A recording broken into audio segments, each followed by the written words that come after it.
sa physical, pero doon ay kamatayon sa spiritual. Panagbulag sa Dios o sa tao. So nining kahapon nun igsoon, atong pamalandungan, asa makahabig sa gisulti sa atong Ginoo. Asa man kadapitan ini, mga minahal sa kinabuhi, mga amigo, higala, kaila, asa makakadapitan ni sa gisulti sa atong Ginoo. Tungod kiningon siya, adunay pagkabanhaw. Pagkabanhaw sa mga matarong o pagkabanhaw sa mga daotan.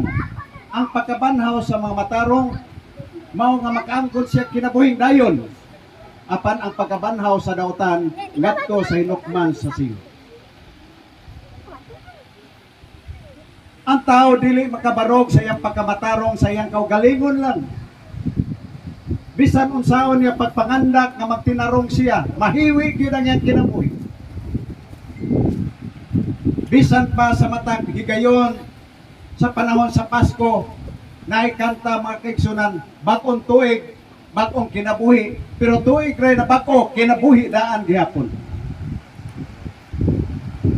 Asa mata ani igsoon, asa mata kuyog, asa mata pabor, banhawon tas Ginoo sa pagkamatarong o banhawon kas Ginoo nga naa sa kadaotan. Ingon sa atong Ginoo Kristo, ayaw kay bolong nga ang tanang naa sa lubnganan, kining naa karon sa lubnganan, kining naa sa atong palibot, makadungog siyang tingog. Unsa may panagingnan nato igsoon sa diha nga namatay si Lazaro, giduaw sa atong Ginoo Kristo.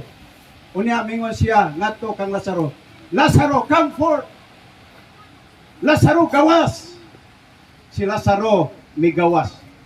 Kay bundunan ang iyang paggawas, kay gigapos man siya, pero nganong nakalakaw siya. Sa diha na sa gawas si Lazaro, mingon sa atong Ginoo Kristo, badbari siya sa iyang bindahi. Katong pagkabanhaw ni Lazaro, temporaryo ra katong pagkabanhaw. Kay si Lazaro namatay man pag-usa.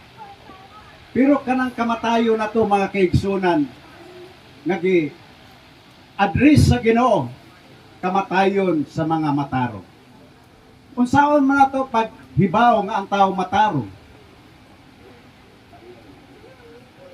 Walay lain makahimo natong matarong igsoon, gawas kung atong itugyan ngadtos atong magbubuot ang atong kinabuhi nga mo'y magdirihir sa imong kinabuhi matag adlaw.